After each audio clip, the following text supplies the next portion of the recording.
It was a rough week for my divisional predictions last week. I did not get any of them right. But on that note, we're going to be doing our NFC Championship predictions in this video. Welcome to At the Seams. I'm Damon Morehouse.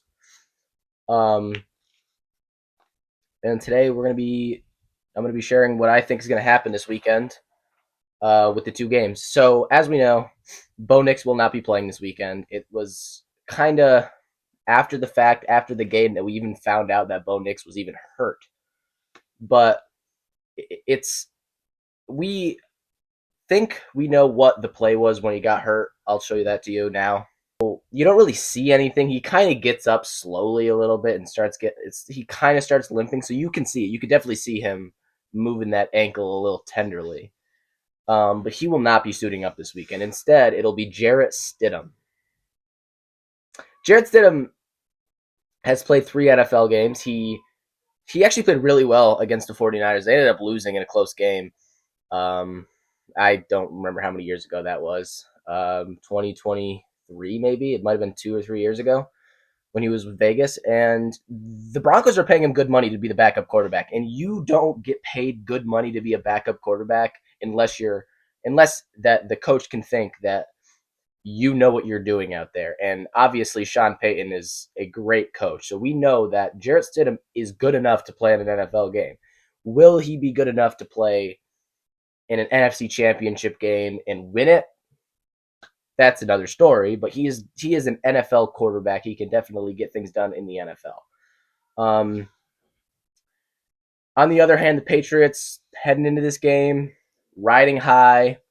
Offensively, they were fine last week, but they were playing the Texans, so you don't expect to play. So the way they played against the Texans was really well. Drake May was the only quarterback this season so far to throw 3 touchdown passes against the Texans, which was pretty cool for New England. And their defense helped them out a lot. CJ Stroud did not play well. He threw 4 picks, and one of them was a touchdown by Marcus Jones, who was a great two-way player. Great punt returner, great corner. He hasn't really played much wide receiver, but I know he has played wide receiver in the past. But they're relatively healthy, you know. That's one thing that's been great for the New England Patriots this year is they've been relatively healthy for most of the season, and that's kind of what a lot of the reasons for success in the NFL is these days is can your team stay healthy for 17 plus games? And the Patriots have done that. The Patriots have done great. I mean, their their receiving core is not, great, but we know Kayshon Boutte, he stepped up last week and he played a really good game. We know Stephon Diggs, he'll do his thing. Um, Kyle Williams has been a really good rookie addition. Their running backs are two pretty good running backs. Ramondre Stevenson, I know, had the fumble issues early in the season, but he really hasn't fumbled since. I mean, he fumbled a couple times against the Steelers, but other than that, he really has been pretty rock solid. And obviously, TreVeyon Henderson is almost as explosive as you can get for a running back. And while he didn't have that great of a game last week, I mean, he's got the skill to break off a 50-yard touchdown anytime he gets the football. Um, but we know Drake May. I mean, he's MVP candidate, and obviously, I'm not sure how they do that with the playoffs because I don't know if they take the playoffs into effect. I really don't think they do.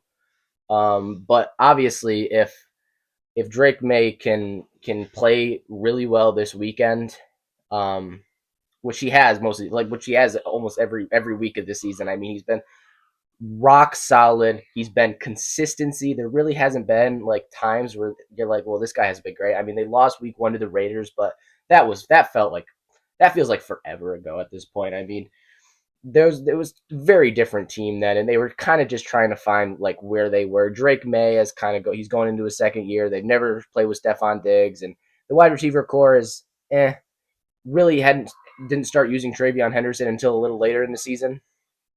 But since then, he's taken off and he's been one of the best rookie running backs, if not the best rookie running back there has been.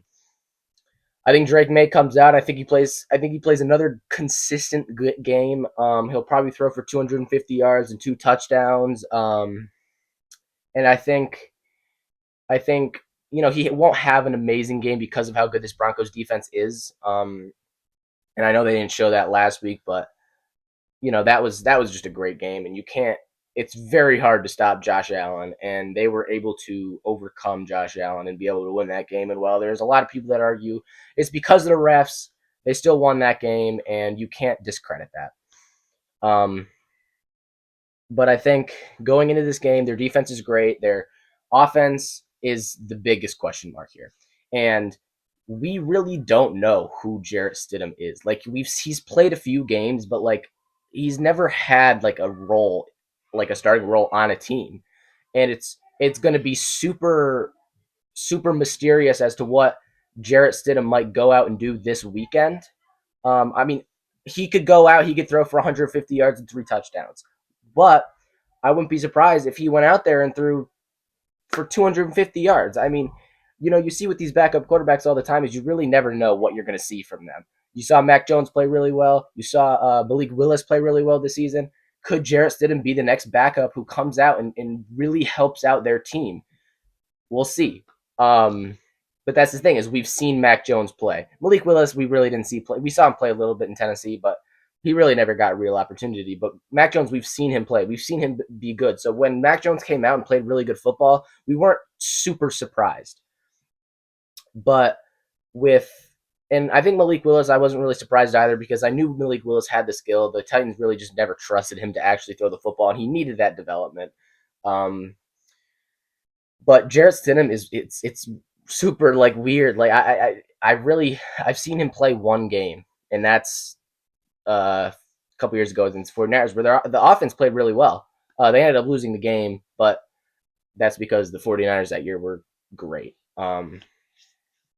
And I think Drake May, like I said, plays another consistent game. I think Jarrett Stidham, he'll play fine, but I don't know if what Jarrett Stidham can do is good enough. The Patriots, you're not going to be able to run the ball on the Patriots, and especially with this running back, like they have flashes, but the Broncos running backs, R.J. Harvey, J.K. Dobbins, I don't know if he's playing. They're not like great running backs. Like they're serviceable, but against this Patriots defense, you're not gonna move the ball down the field with your running backs. And that's going to force Jarrett Stidham to have to throw the ball a lot. And I don't think he'll play terrible, but I also don't think he'll play well enough. So in that case, I've got New England 27-21. I think it'll be a little closer than people might think. People are saying that this game might be a blowout. I don't think that's going to be a blowout. I think the Broncos defense is good enough to keep them into the game, but I don't think it's going to be enough at the end. Seahawks Rams. I'm a 49ers fan, so my team got bounced last weekend by the Seahawks, and which was a game that it really didn't have much good going for the San Francisco 49ers. And the Seahawks defense played absolutely unbelievable. The Seahawks and the Rams have played twice. First game, the Rams won. Sam Darnold threw 4 interceptions. Second game, the Seahawks won in an absolute thriller in overtime. I'm sure you all remember that game. That was one of the best games of the season, where they had the 2-point conversion to win in overtime. Matt Stafford, once again, he's an MVP candidate with Drake May on the other side. You can't stop this offense completely, but you can limit it, and you can. And the thing with the Seahawks is they've got probably the best defense in the league, if not maybe the Texans. But the Texans' offense is obviously worse than what the Patriots is, or Rams is. Sorry, they got Puka Nacua, they got Devontae Adams, they got Kyren Williams, they got Blake Corum. Blake Corum's a great blocking running back. Kyren Williams has been there for a while. He's been really good. He's been very consistent for them. Puka Nacua is obviously top 2 or 3 receivers in the league, and Devontae Adams is still an elite player. You can't, just because he's getting old and yardage, he's been not great, but he's got a ton of touchdowns. I mean, he's the number 1 option in the red zone for them, and he's been great all season with that.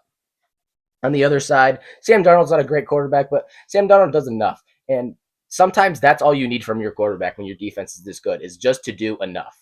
Will Sam Darnold be able to do enough against this Rams defense? And I think so. I think you've got Jackson Smith and Jigba, and while Zach Charbonnet, he's not playing, you still got Kenneth Walker. Charbonnet, he had touches the last 2 weeks, the last 3 weeks. He's been playing really well. He had a touchdown against the 49ers, not last game, but week 18. He's probably the better blocker than Kenneth Walker, but Kenneth Walker, he's gonna play good football. I mean, he's a good running back. He hasn't had a great season this year because he's been splitting rushes with Charbonnet, but I'm sure you'll see this weekend that he'll play pretty well. Um, Seahawks defense against the Rams offense is going to kind of be the big story of this game because of the Seahawks offense isn't great, but it's scoring wise it's really good, but that's mainly because their defense is putting the ball in their hands a lot. Like you think about Darnold has played good, and that's the thing. Can Sam Darnold can he limit turnovers, because he does turn the ball over a lot, but if he doesn't turn the ball over in this game, I think the Seahawks cruise to a victory.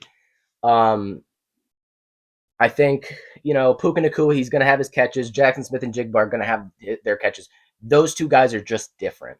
It's, can you stop Devontae Adams from making a big difference? Can you stop Rashid Shaheed from making a big difference on punt return, kick return, as a wide receiver, as a runner? However they try to use Rashid Shaheed, can you limit that? Can you limit both sides, really, the run game? Can you get pressure on the quarterback? Obviously, the Seahawks have been great at that. Can you stop the other team from getting pressure on your quarterback? And that's what the problem is with Darnold. If it is, he throws a lot of picks, and if he's not under pressure, he's going to be fine. And AJ Barner has really stepped up to be a great tight end. He's been a great option lately.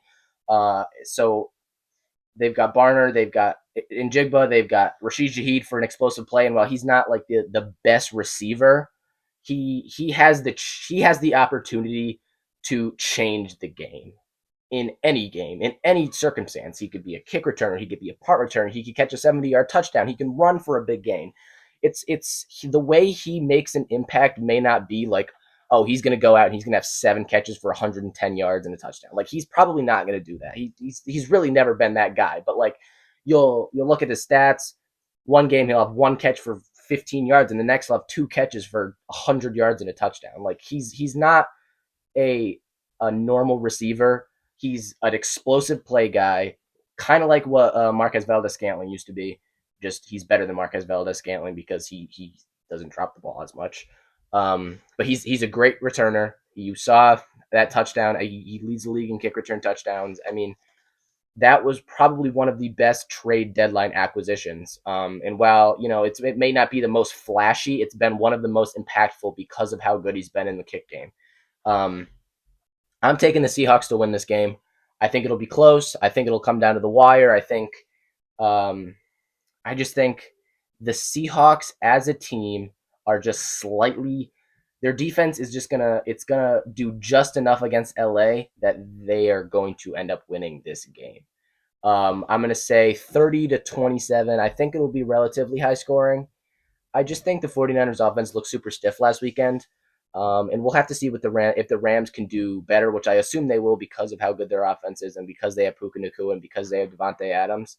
But it's really, you really never know how that Seahawks defense, how good they can actually be, because they can be very, very, very good. And if that Seahawks defense gets to the Rams earlier, I can see the Seahawks winning by 10 plus points. And while the Rams have lost one game by more than 3 points, and it was because of a blocked field goal for a touchdown against the Eagles that, like, it didn't make any difference. It was literally like one of the last plays of the game. So the Rams keep every game close. They have been in every game. They have gotten a chance to win every game.